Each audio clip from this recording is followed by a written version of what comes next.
it's just beautiful. It's just beautiful that my voice, especially as a global South scholar, is also taken very seriously. I'm not there in a very tokenistic fashion, not at all, certainly not at all. And to me, I really wish that we could sustain the work of JLI if only for bringing different people together. This is a podcast called Walk, Talk, Listen. An attempt to connect people and make this world a bit better by sharing opinions and experiences based on the belief that everyone's perspective is true, albeit partial. My name is Maurice Blom, and I would like to welcome you to yet another episode of Walk, Talk, Listen.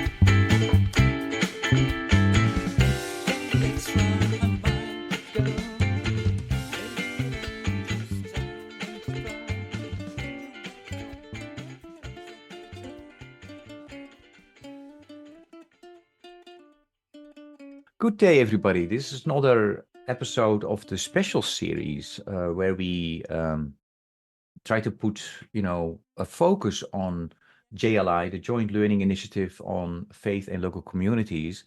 And it's part of the podcast Walk, Talk, Listen, but really with that focus on JLI. And I'm really excited and delighted that we have Jayeel as our guest of today. So he will introduce himself. Jayeel, please go Oh, ahead. hello, everyone, and hello, Maurice. My name is Dr. Jayeel Cornelio. You may call me Jayeel. I'm a sociologist of religion. I am based at the Ateneo de Manila University. It's a Jesuit institution, higher education institution in the Philippines, where I am professor of development studies. But I am on sabbatical right now for a Mhm. couple of months now until the end of July, in fact. So currently, I am here in Louisville. I am at the University of Louisville Center for Asian Democracy, where I am currently writing my book about religion and politics in the Philippines. I'm just so glad to finally get the time to be working on this book and to be also supporting JLI in whatever capacity that we can. Yeah, that's great. And before we talk about JLI, Jayeel, when is the book supposed to be finished, and what do you hope to accomplish with? Oh, super. That's a great question. And it's a question that you should not ask academics of me. Because I it's don't want to like jinx anything. Okay. no, no, just kidding.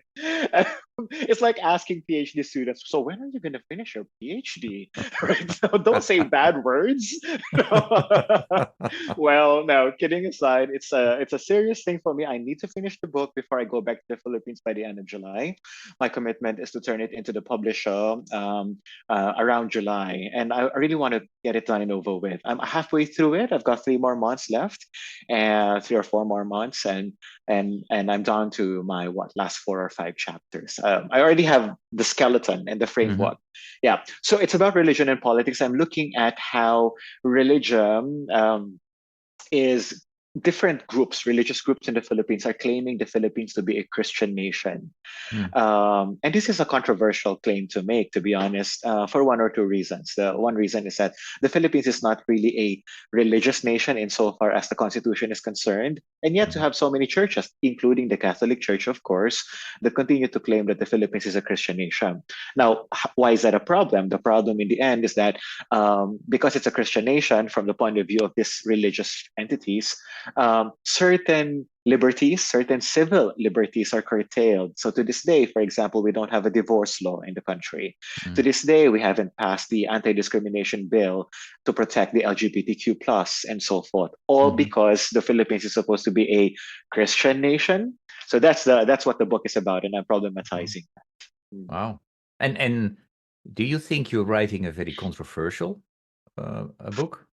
Gosh, in the Philippines, yes, because Mm. I'm one of the very few sociologists of religion that really tackle these topics head on. Mm. Most of the time, the people who work on religion are theologians or philosophers, and they have a very different approach of here. Whereas in my case, as a sociologist, I'm very empirical. So I have to name them, the churches who are saying these Mhm. things, the politicians who are associated with certain religious groups who are talking about, why we should not have a divorce law, or why the death penalty should be reinstated. So I have to name them, and in that way, that puts me in a very hot seat as a Mm, sociologist. But I think it's a good thing also, because I feel that the Philippines as a society is at a crossroads now, Maurice. mhm, Generationally speaking, people's perspectives are changing. And so maybe 30, 40, 50 years down the road, they will look back on this time and reflect, okay, what was going on in 2024 around that time? And really think about why it took a long time for the Philippines to, you know, make these things that other countries take for granted really happen in the mm. country. Mm. Great. So yeah, so maybe we should do another podcast after you have finished the Oh, book, you that know? one So I'm very so happy to do. yeah, That that's one, that's great. that one. Okay. At the Great. drop of a hat, yes to it. Okay. So that's a deal. Um well, the reason that we're talking to with each other today is because you're the treasurer of JLI, and you. Secretary, Oh, board secretary. that's true. Oh, I, and yes, I I don't have should enough know that money. as the president CEO, I of know, course. I know, and I don't have enough money to manage to be the treasurer of the organization. Oh, it is because finances are on my mind at the moment. Of course. So you're the secretary. I would like to go back a few, I don't know how long, because that's what I would like to figure out. When was the first time you heard about JLI? Good question. Not too long ago, to be honest. I think this was in the middle of the pandemic. The previous CEO, Kirsten, reached out to me and asked me to join the board because at the time she was really building a more diverse board that can really ask different questions about the organization. But okay, so that's the formal introduction to JLI. But obviously, even before that, I had already known about the organization through JLI's lead researcher, our former research director, Olivia Wilkinson. She's still very much involved in our organization, obviously, but Mm-hmm. I had met her in some academic events many years ago, and we do have overlapping interests. Mm, She still continues to work on faith-based peace building, religion, and conflict in a post-conflict context in the Philippines. And this is one of the areas that I have ventured into mm-hmm. in the past couple of years. And so, having met Olivia has obviously also exposed me to the amazing work of JLI. Mm. Well, what do you like about the work of JLI? Oh, wow. I really hope that this is something that our audience would also pick up and maybe Mm-hmm. resonate with. JLI does things, spearheaded many of the things that other organizations are now taking for granted. We're Mm, talking about decolonization, faith and equitable initiatives, all of these things. JLI took a lead many, many years ago, putting religion front and center of mm-hmm. development work, recognizing that religion has a place in development work at a time when faith-based organizations themselves were trying to downplay the religious aspect of their work. Uh, JLI was very brave, in really interrogating the big role that religion, faith, in effect, is playing in the development field. And I Mm-hmm. appreciate that because I think we're also very brave, and this is also evident in our state of the evidence reports um, that. That in some cases religion is very helpful, in other cases religion is not very helpful. In fact, this is one new thing that some of our colleagues at JLI and I are working on. With Emma Tomalin, for example, and Jennifer Eggert, we're doing some stuff in different countries: Burundi, Sri Lanka, Philippines, and Mm, eventually Brazil. So we're thinking really very seriously about religious role in peace building development. mm-hmm. So you were also involved with the first State of the Evidence report? Honestly, no, Mm-hmm. no. But I have because by the time that I came on board, the piece was already coming together. So my main role, my only contribution at the time was to really read the drafts and be amazed, at Mm-hmm. the work that Olivia, for example, has put together. There were several other contributors Mm-hmm. to the state of the evidence, but maybe eventually I want to be part of that. If not that, the other publications, the other research, Mm-hmm. activities of JLI. That's where Yeah. I'm more involved in, with Emma, for example, as I mentioned. Okay. Yeah. And Emma, we also interviewed for this Yes. series. So if the audience did not check that out, they definitely should.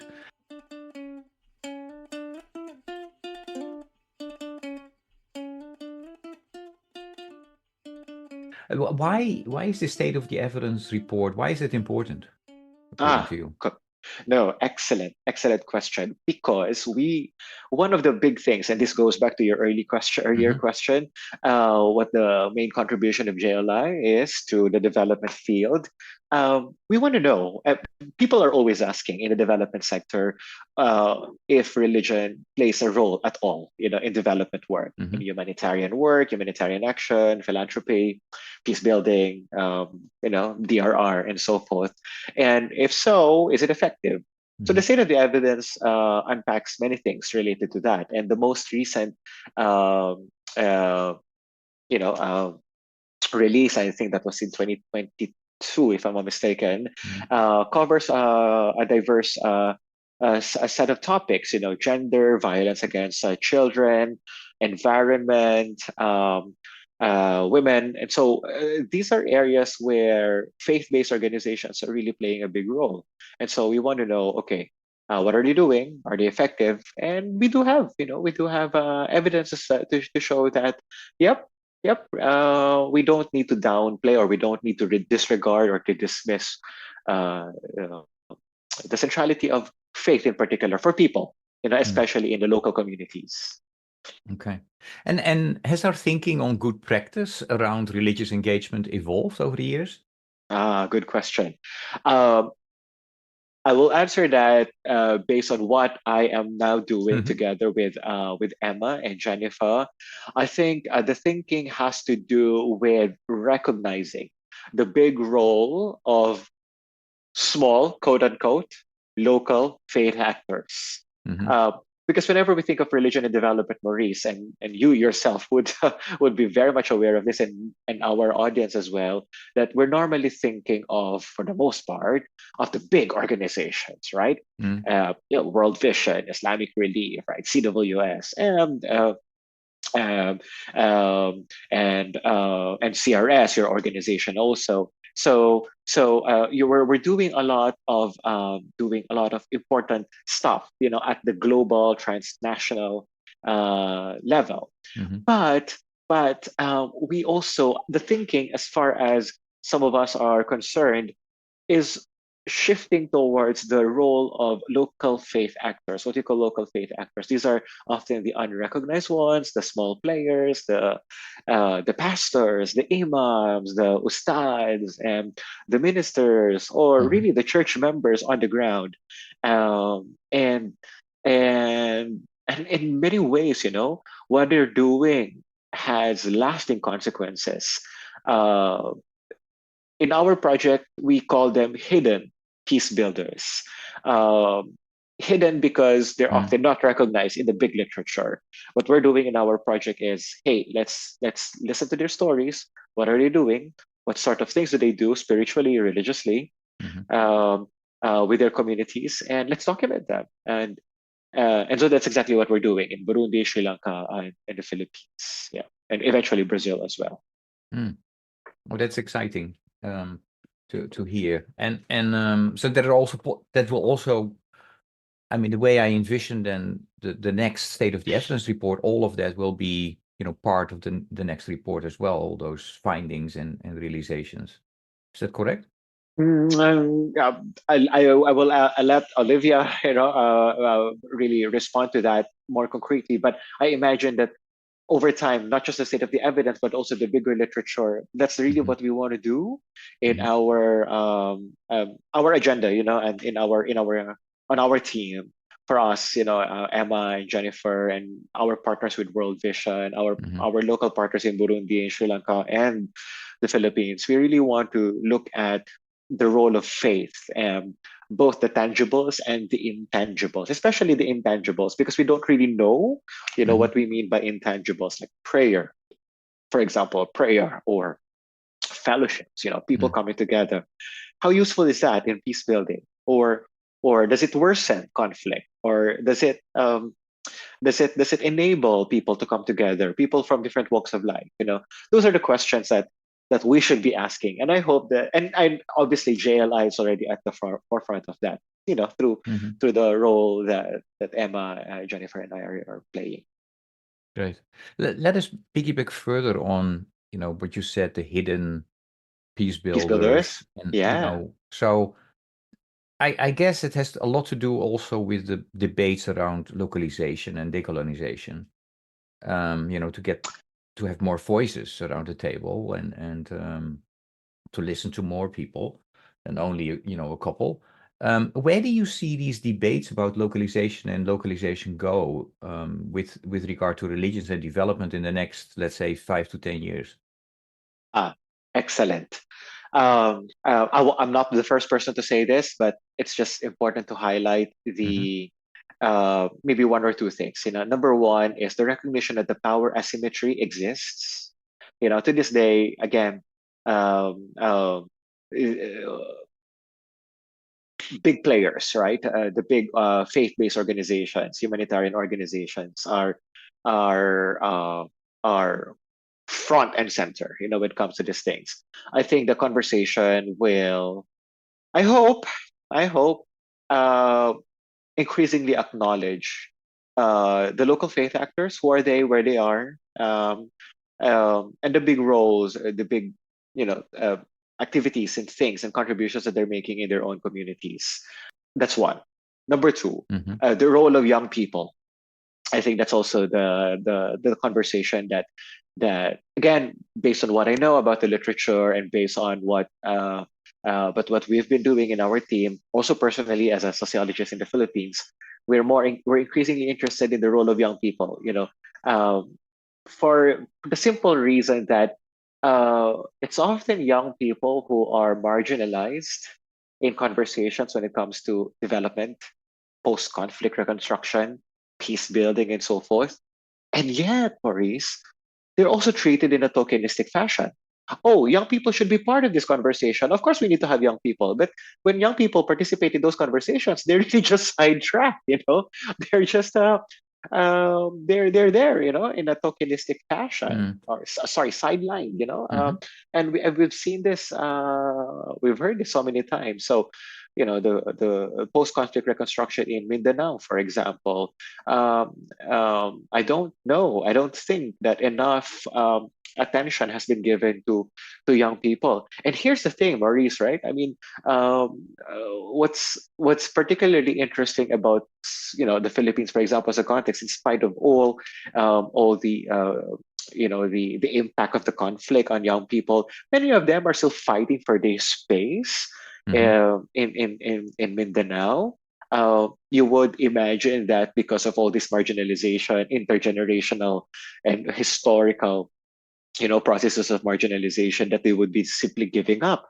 But that's not really the case for young people in Mindanao. These are the Moro youth, Muslim youth in the southern Philippines, and they're still fighting for their own space. And I feel that is another, not just scholarly interest, Mm. but also really an important conversation that even policymakers, I have to say, will have to deal with, because as many sociologists, anthropologists, political scientists have been saying all this time, really changing the narrative about radicalization and peace building uh, demands that young people are really part of those Mm. conversations. Mm.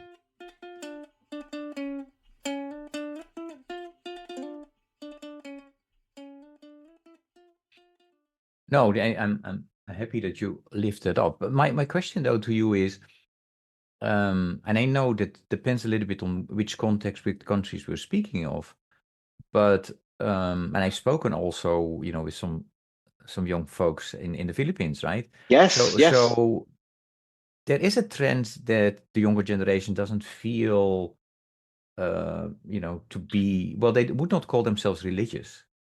correct. So maybe still spiritual, but not religious. What type of implication would that then have for the discussions and the developments around religion and development? Super. This is a great topic. This is a great question, Maurice. You have time for this? Mm-hmm. You have time. You have time for this already. Yes. You're talking to a professor, to an academic. I can go on and on. So let me warn our listeners. Okay. let's No, let's no. let let let us imagine that we are in a in a tower in New York where we have to go from 110 to zero. To zero. But there is a limited amount. There's a limit there. Okay. Okay. Okay. To Uh, be honest, I mean, I'm glad that you're bringing that up because mhm, yes, as you talk to, those were my students that you talked to, right, for your mhm, podcast also, um, in the Philippines, and this was what I have also documented in my very first book about young people in Catholicism in the Philippines. I already documented that. Many young people would prefer to describe themselves as spiritual but not religious, which is not uncommon. This is what you find in Europe. This is what you find in North mhm, America. And mhm, Maurice, and this goes back to your question about its impact on development. I think when it comes to being spiritual but not religious, I think young people are predominantly looking for impact, mm, authenticity. That's one mm, of the key words that I picked up from mm, my research at that time. So in the course of my research, I encountered young people who would say, they're not active at church, meaning to say going to mass on a regular Sunday, on a Sunday, but they would be happy to volunteer for this organization. mhm, Sometimes faith-based, sometimes not faith-based. And if you ask them why, because to them that is more Christian, that is the more Catholic thing to do. mhm, um, uh, and I think it's not a threat. Obviously, some ministers, some people in the church would find that a threat, the watering down of the faith. But uh, maybe yes, maybe no. But as far as I'm concerned, it only goes to show that some of the elements of religion that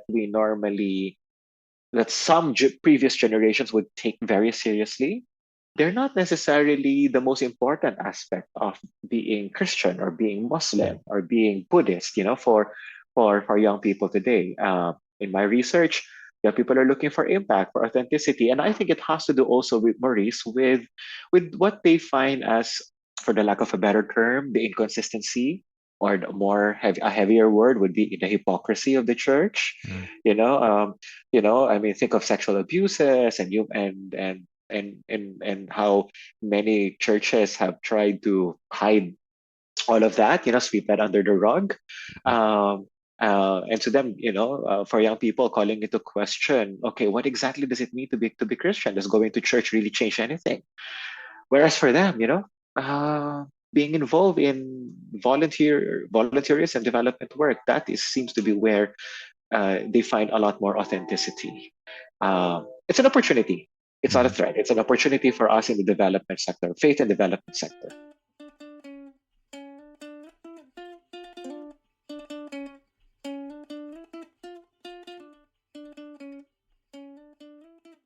So, Jay, no, thanks for that explanation. And so, what could that mean for an organization like JLI?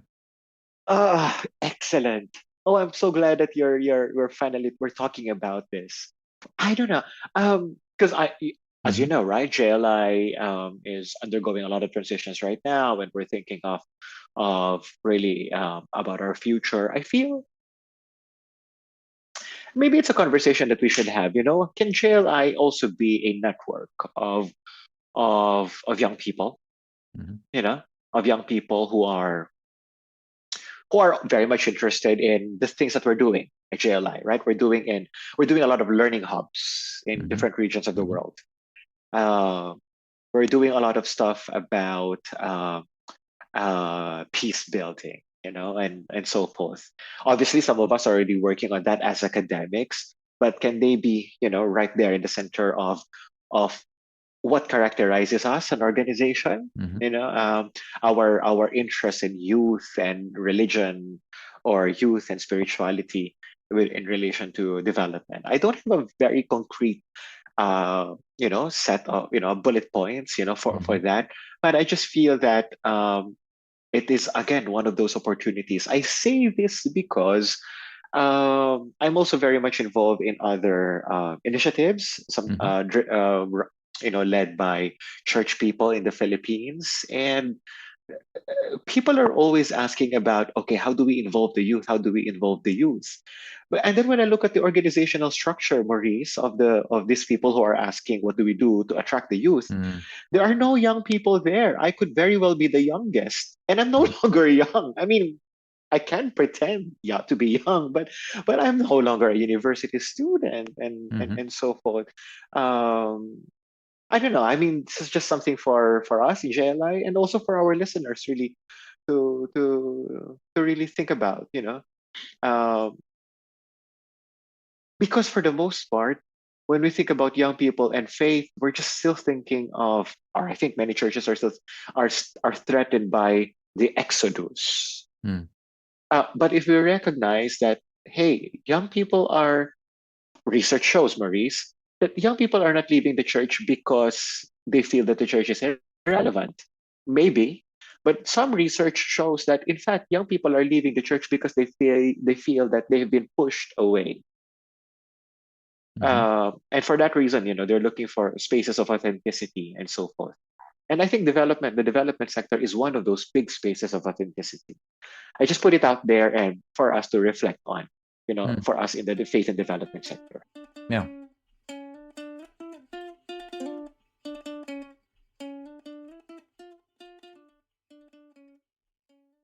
Probably it's similar to the discussions around how do you ensure that you expand the table, that the, the people that you were alluding to earlier, are they part of the discussions within JLI? And similarly, then that's with the younger generation as well. And if not, how do you make that happen? And I do think that you're onto something in, mentioning the hubs. That's definitely a first and important step to include, different types of people within those hubs. Um, and Absolutely. again, I think if the audience who is listening to this podcast are, as a result, are more interested in what JLI is about, they definitely should go to the website and find out more about the hubs, and maybe within your area, you can be part of a hub. Um, s- Yes. still, Jael, what I'm struggling with is to explain to people, what the added value of JLI is, right? And so, we have had these discussions about what is the elevator speech, although some marketing people claim that there is no such thing as an elevator speech. Um, Still, I'm going to ask you to come up with, what is your elevator speech? Yeah, how do you, if you're asked about to explain what JLI is about and why people should join that community, what do you say? Good. Good. Elevator speeches are what I also ask my students to be prepared for. These are thesis students, my Mm-hmm. undergraduate students or graduate students. Imagine that the dean is with you on the lift, and you're going down from the fourth floor to the first floor. You only have 3 or 4 floors to explain what your thesis is about, how you do it. Mm-hmm. Mm-hmm. um, I'm gonna try doing it right now. This is not very easy, but I here's you know here we Mm-hmm. go. I think JLI's contribution to the development sector and to the faith and development sector in particular is that JLI takes very seriously and does a lot of things about about those aspects of religion and development that many faith-based organizations would like to do, but because they're doing so many things, they can't really actively do. Anwar, our vice chair, um, this is how he puts it, because some of us in the board, right, where we say that this is our flagship, the statement of the evidence. Oh, that is our flagship, Mm-hmm. the learning hubs, for example. But I think Anwar was onto something recently when he said that no, it's not just about the flagship projects per se, but it's also about the things that JLI is doing that that that faith-based organizations, Hmm. religion and development organizations would like to do more of, but because they're spread too thin, that they're not able to really pay attention to these things. And one of obviously is one of them is the state of the evidence. But I think the other thing also has to do with faith and equitable, being faith and equitable. Mm. Sorry, being fair, the fair and equitable, the fair Okay. and equitable initiatives, that we're doing. And we take this very seriously within our organization, but also uh, in the things that we do. Um, uh, so decolonization is not just an abstract concept for us. It Hmm. is, it is something that we want to be evident in what we do as an organization. For example, our learning hubs. We make it a point that it's not the Westerners, right, or Hmm. the academics from the Western universities who are really playing the central role there, but really our local counterparts. And it's not in a tokenistic fashion. They're really, really shaping the conversations at the grassroots level. Mm. Uh, uh, uh, Obviously, a lot of development organizations are doing that, but I think JLI offers concrete, mechanisms of how we have done this over the years. Mm. And so, if you're part of an organization, those of us who are listening right now, who would like to do more of faith and equitable initiatives, please, please, please, please, please consider partnering with JLI.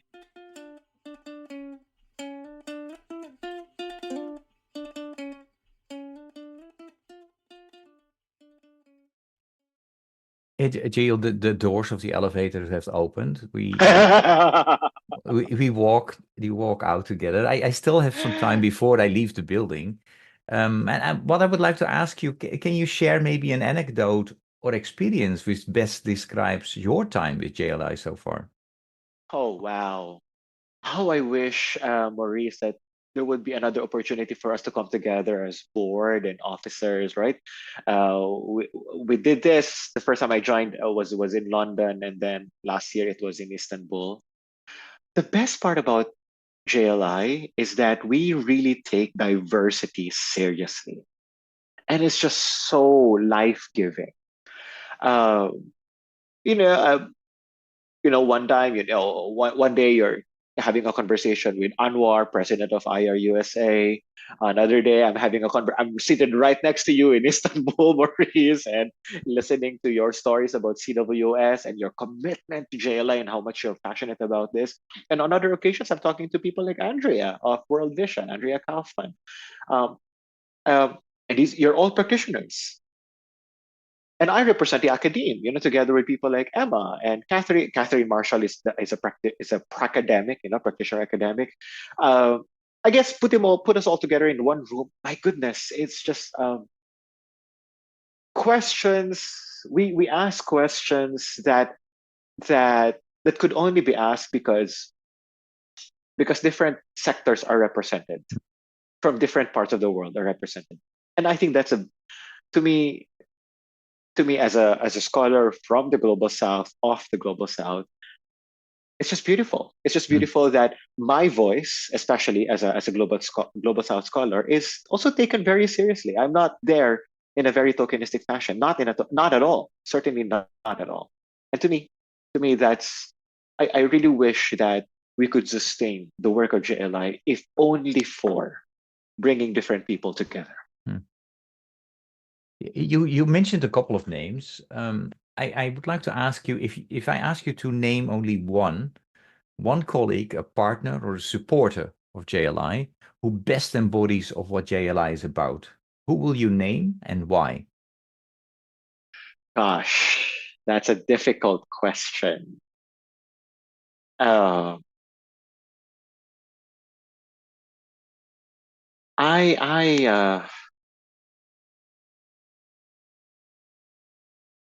I would like to think of uh, gosh, I knew you were going to ask this, but it's just because I've just so many names are on my mind right now. I would say people like Mo, right? Mo, who is our uh, uh, board member from Thailand. Hmm. I want to recognize his work because he's a he's a influential, you know, figure in the Buddhist community in Southeast Asia. You know, uh, conflict areas. He takes the faith very seriously. Buddhism, meditation. I promised to visit him in Thailand because he's gonna put me in a meditation center. I haven't done that yet. Uh, he takes his faith very seriously. He takes his development work seriously, and he's very much involved not just in Thailand but in different parts of the world. You know, you email him one day, he's in a different country. You email him in another day, he's in another country. And Maurice, if you have, I'm sure you have noticed this, Mo is a very quiet person, Mm. right? He doesn't really speak up, he doesn't really talk much. But if you get to talk to him on a more personal basis, oh gosh, he has so many stories about uh, about about his work. And he, in fact, just at our Istanbul meeting, he gave me a copy of a book that he edited or wrote, Hmm. documenting different stories of Buddhist work in Southeast Asia. That to me is is a stellar example of what number one our partners are doing in Mm. JLI, but also number two the kinds of the kind of uh, uh, the reach that JLI has. So again, going back to how we began this conversation, this Hmm. podcast, that that we uh, that we want to think of religion and development as a field, not just in terms of the big players, but also um, I don't know. It's not politically correct to say the small players because they're also very big in their own Hmm. ways in their own Hmm. communities, right? But the unrecognized ones, the ones that often are secondary, and to me that's what JLI is really about, being Mm. fair, being equitable, and really bringing to the surface all these different voices. Okay.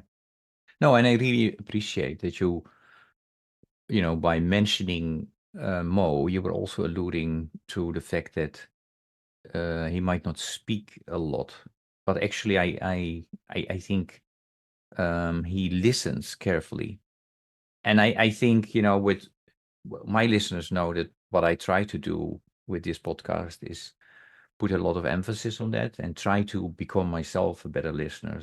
Um, where I found out that I'm not a really a good listener and have a lot of more practice to do there and training. And I think many of us actually to be we are so often busy with sharing our opinion without really listening to what the other is saying. And I do think that what I appreciate about JLI is it's not, it will speak out if that is required. But I think also as a community, we are a good listener into this whole field of, where we're almost, there's a lot of pushing and shoving about, oh, we have to do this or we do so important work. But that's maybe also then the problem, the challenge that Yeah, if you are trying to be much more balanced, yeah, one of the reasons that many people don't know about JLI and it is important work. So how do you do that and still stay in the spirit of what this organization is about? Um, I would like to, I'm continue to kind of unpack what JLI is for you. And another question that I have for you is, if I ask you to come up with a song or a piece of music, Jayeel, that represents JLI for you, which song or piece of music would that be and why? I wasn't sure we were gonna get to that question, Oh to be yes, oh honest. yes, it's my favorite. Uh, um, oh my gosh. Um, I'm not sure our audience would be very familiar with this. And there was a rapper in the Philippines in the 1990s. His name was Francis Zam, and he had a song called Kaleidoscope World. Mhm. Every color, every hue is represented by me and you. And it goes on and on. Mhm. To this day, it's one of those songs that he's already passed on. And um, What was his name? Sorry, Frankie or Francis M. oh, Francis M. Okay, Francis M. Francis M. okay, Francis M. yeah, yeah. It's good. In this kaleidoscope world, um, that was such a beautiful way of Mm. r- embracing, and he was ahead of his time. This is 1990s Philippines, right? Mm. 1990s Philippines. That is one song that you could very well compose and sing and make Mm. famous today in 2024 Philippines, because we're becoming more open minded, Mhm. Philippine society. But this was in the 1990s, and you Mm. have to realize that in the 1990s the Philippines was just still opening up. um I like that song because I he was ahead of his time, Mhm. recognizing how diversity is such a beautiful thing and something to just embrace. I think JLI is doing that. Mhm. JLI is doing that. I mean, it goes back also to the question you had for me just now about what I really like about JLI. Um, and for that reason alone, I hope that the kaleidoscope world that we are constructing, we are acknowledging, and we are Mm. embracing um, will continue to be what we are about. Mm. And for that reason, I hope that our organization stays on. Okay, I like that. Um, could be maybe one of the taglines. Um, while we talk about the branding of JLI and to do a better job there. Um, you know, what I try to do in the regular podcast episodes is always ask attention to the sustainable development goals as well. Yes. And you know, I'm fully acknowledging that it is far from perfect, but I do think that it is, somehow what we have agreed, we're able to agree on as a world. Hmm. And yes, the participation could still have been better, but if you look at the whole timeline, it was better than during much, much, much better than during the MDGs. Anyway, we have identified the 17 sustainable development goals. We are at midpoint. Um, but on average, we only reach 15% of the goals. And we only have a couple of years more to go, before 2030. Um, it seems because, we are not able to make the progress that we should make, is that JLI's mission is more crucial than ever. That joint learning, to Yeah. really work collaboratively in these approaches that will help us to create sustainable change. So yeah, how do you see that? Oh, wow. Good, good, good, good, good, good question. To be honest, it's also a conversation that we're having in my university, Ateneo. Hmm. Hmm. Ateneo is a Jesuit university, and we take this our contributions to SDG very seriously, because we are among the top universities in the world when it comes to SDG impact. In the Philippines. Mm. Um, and in many ways, I feel that those are the rankings that are far more important than, say, all the usual global rankings of universities that are focused on research productivity and so forth. They're important, but I think Mm. what universities are also doing are very important in their respective communities. Um, Insofar as I bring that up because I think that we can do a lot more, Maurice, and you will remember even in our previous meetings at the board level that I would always talk about universities, universities, universities, because I feel that that while the academia is represented in JLI, I feel also that there's a lot more that we can do, Hmm. for JLI universities, and things like organizing events, in the Philippines, or in Thailand, or Soka Gakkai Nobu, our counterpart there. They have their own university there, Soka University. Um, those are partnerships that we could really tap into. I bring that up because I feel that universities are important spaces where knowledge production, technological advancement, new innovations are developing, and I feel that JLI can tap into that. Uh, water, peace and justice. Uh, building institutions and so forth. Universities are playing big roles uh, uh, on their own, and maybe JLI again could start reimagining, what the future might be like for us in relation to universities, especially in the global south. Hmm.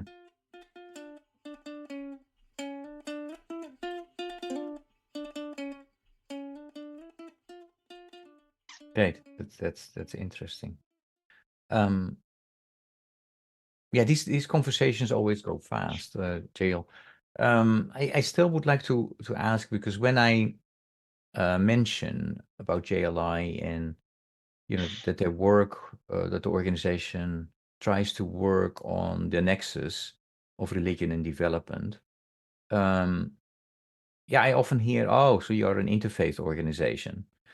So and a lot of my team, the colleagues of JLI, Yeah, are quickly pushing back and say, we are not an other interfaith organization. Well, no. how do you see that? Um, we are not an interfaith organization in the strictest sense of interfaith. We're not about interreligious dialogue, but also at the same time, maybe it's also an interfaith organization Mhm, because we represent different faiths and non-faiths. By the way, I mean that's another mhm, thing, right? I mean we've yeah, had so many conversations about this already. Like, okay, what sort of partnerships can we have with non-faith? mhm, Organizations, development organizations. But anyway, let's just focus on faith. Obviously, we are. I mean, different faith traditions and faith groups are represented in JLI. I think maybe the qualm that some of us may have about calling us an interfaith organization is that the label itself is associated with certain practices and certain mm, activities. Uh, but in a way, I also feel that hey, uh, maybe it's a strength just to be able to say that this is an organization that brings people of different faiths together. Is that what makes us interfaith? Maybe. And is it a good thing? Obviously, it is a good thing. Uh, but but at the same time, we also have to be very clear about what we mean by that. We work with different faith traditions, and we recognize that different faith traditions have their own ways of doing things on the ground, and we want to acknowledge all of that. Sometimes they work, sometimes they don't work. And let's be honest about that too. Sometimes the power asymmetries prevail, sometimes faith and equitable initiatives, even if difficult, prove to be far more fruitful in the end. We acknowledge that too. mm, So the criticality, I think, is what is necessary here if we ever decide later on to really refer to ourselves as an interfaith, mm. quote unquote, community. And maybe the colleagues that I've heard reacting on that is more like, we are not another, we are special. Maybe that's Yeah, why they push yes. back. Okay, the last question that I have for you is around, JLI is not, for me at least, it's not a network, another Oh, network organization. I think it's much more a community of different, where different people come together, academia, yeah. practitioners, yeah, interested folks. Um, so, couple of quick questions. Do you agree with that it's much more a community? Mm, Then related with that is, what does it mean, according to yeah, you, to be part of that yes. community? And do you consider yourself to be part of that community? Excellent, And how do excellent, you see your own role within that community? excellent, excellent. Those are many questions. Um, um, Network is too loose and too soft, if too weak, if you ask me. I think, I think, I think the very name that we carry already should be the brand. We are an initiative. We are an initiative. We're not just a network. Um, we are a group of people who are initiating a lot of things. A lot of things when it comes to faith and local communities. Our raison d'etre, our reason for existence, Mm-hmm. really is really is really to support, acknowledge, support, build the capacities of even, and learn from the big, amazing, but sometimes unacknowledged, unrecognized contributions that local faith actors, local faith communities are doing on the ground. For that reason alone, I really feel that I am part of this organization. But I have to admit that I'm still relatively new to the organization, and and and and even though I'm still very new to the organization, I feel like there's a lot to be learned from our colleagues from the Middle East, or we're building a hub in Southeast Asia or from Africa, uh, and Latin America, hopefully, and all these different regional hubs. Not many organizations are doing this, Maurice. Not Mm-hmm. many organizations are initiating these kinds of things, and I feel that it's an exciting thing. But also, I also acknowledge that is where the sometimes the looseness uh, comes into play. Because we're initiating so many things. So what exactly are we about? But I think if you just put all that confusion aside, I mean, we're an initiative that learns from one another, because we acknowledge that diversity is a good thing, and we also acknowledge that working with local faith communities is a wonderful thing. Before I thank you for today's conversation, Jayeel, is there any question that I should have asked you, but I did not ask you today? Ha! Good question to end the conversation with. Um, is it worth fighting for? Is our work worth pursuing? Mm. Um, it's not an easy question to ask. I'm glad that you didn't ask it, but now that I am asking it to myself, now I have to answer that too, don't I? You're a difficult interviewer. I believe in it. I believe in it. There's so much that I still have to learn from it. I want to be initiating a lot more things in the context of the Philippines and Southeast Asia, also for JLI. Granted that we're able to address all the problems that we have right now as we transition into what kind of organization that we want to be in the next couple of years. But I want to do something for JLI with JLI. We already are, to be honest. We already are. I mean, Emma and I are doing a lot of things. Olivia is going to be back in the Philippines very soon. Um, so in a way, we already are. But I want to do more, especially with respect to young people, because I think they're they're our missing link. I don't know if that's the right phrase to use here. Not just for the sake of the sustainability of the organization, but also because I think the future of faith and development really needs to take young people very, very seriously, and how they themselves can play a big role in faith and development. And Jayeel, I'm really happy that I continue to be persistent to To to get me on board. convince you that to have you as a guest on the podcast. Oh gosh.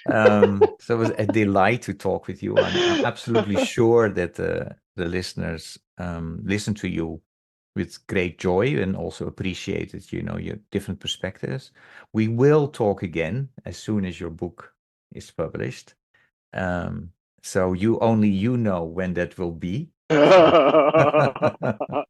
So, so thanks a lot with everything you do for sharing your wisdom, your knowledge. Yeah. Thank you so And much. and Maurice, I also want to thank you. And if the audience doesn't know anything about it, Maurice is really one reason JLI is continues to be an organization worth fighting for, because of people like Maurice, who really still believes in it. And I want to thank you, Maurice, also for being so committed to the organization. You're not alone in doing this. I'm here with you. No, and that's definitely it's a great community to be part of, and I feel privileged. So yeah, thanks a lot, Jayeel. Terima kasih. Oh, Yes, sama-sama, sama-sama. sama-sama.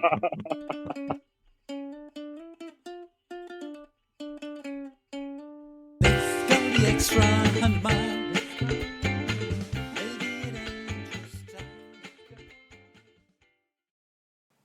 As we wrap up today's insightful conversation, I hope it has sparked your curiosity and interest in the vital work of the Joint Learning Initiative on Faith and Local Communities, JLI.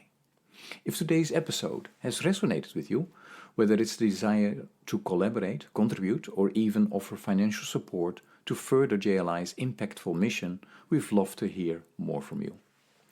The JLI's journey is one of collaboration, learning, and making a tangible difference in communities through the unique intersection of faith and development. Your involvement could be a significant part of this transformative process, whether you're looking to offer your expertise, resources, or are seeking to understand more about how you can contribute. Your initiative is invaluable. Please feel free to reach out to us. Send an email to maurice@jliflc.com or contact us through our platform. We welcome your thoughts, questions, and proposals for collaboration. I'll personally ensure that your interest is directed to the right people at JLI, helping you connect with a network of individuals and organizations dedicated to creating a better world through faith-informed development. Thank you for joining us on Walk, Talk, Listen, where each conversation brings us closer to understanding and action. Your engagement doesn't just end with listening, it begins here. Let's continue to be part of this remarkable journey together. Thank you for listening to Walk, Talk, Listen. Please check us out on 100mile.org or follow us on Facebook or Instagram.